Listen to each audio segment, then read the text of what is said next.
Mewtwo plays around with the weather with his hands, while we are introduced to Mew, who is taking a little snap and then he flies away.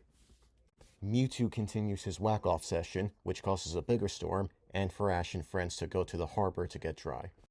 The other trainers are sad that the boats are cancelled, but Officer Jenny lets this random blue-haired lady explain why.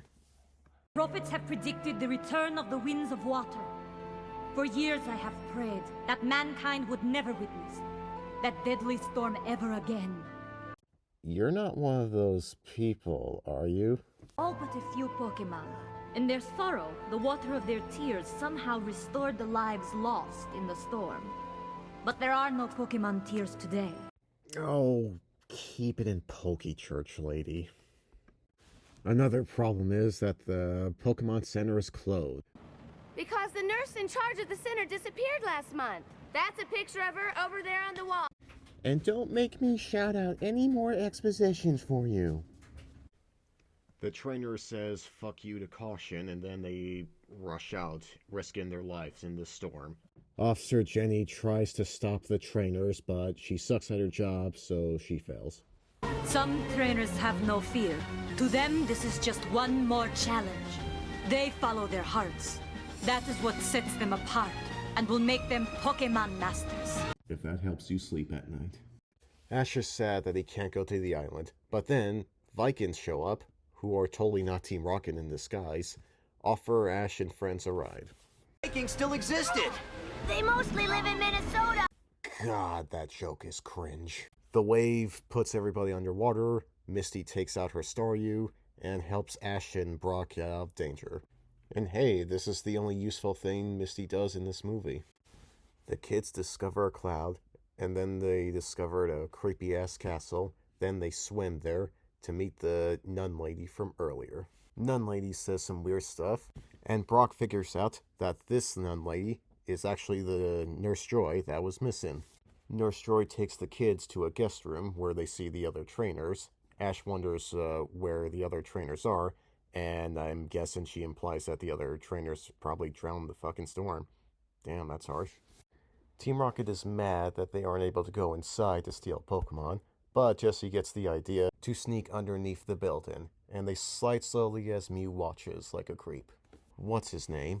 Strong douchebag, and who fucking cares, introduces themselves before Mewtwo makes a cool entrance.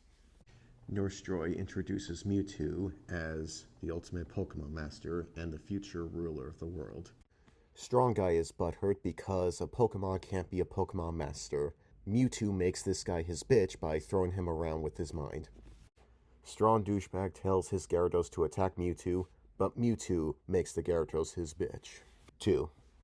Mewtwo releases Nurse Joy from his control, and reveals that he kidnapped her just so she can teach him about Pokemon anatomy and how much humans suck.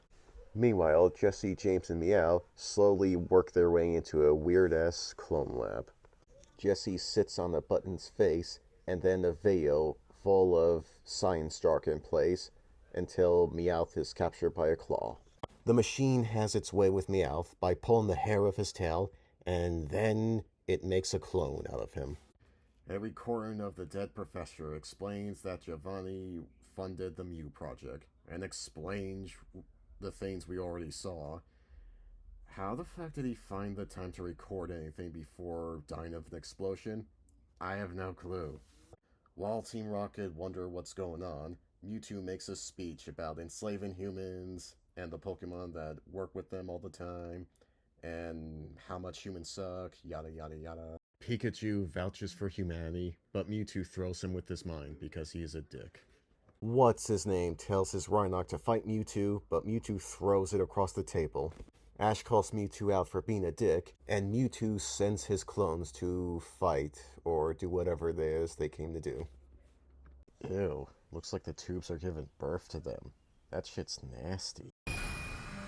Like most Pokemon trainers, I too began with Charmander, Squirtle, and Bulbasaur. Because I didn't like the ones from the other regions. But for their evolved forms, I used their genetic material to clone even more powerful copies. That's one of the biggest cliches in fiction ever. Copies! They're clones! Thanks, I would never have gotten the fact that he was talking about clones. Mewtwo opens a door to reveal that he has a stadium of his own. Mewtwo planned this all along. Yeah, no shit.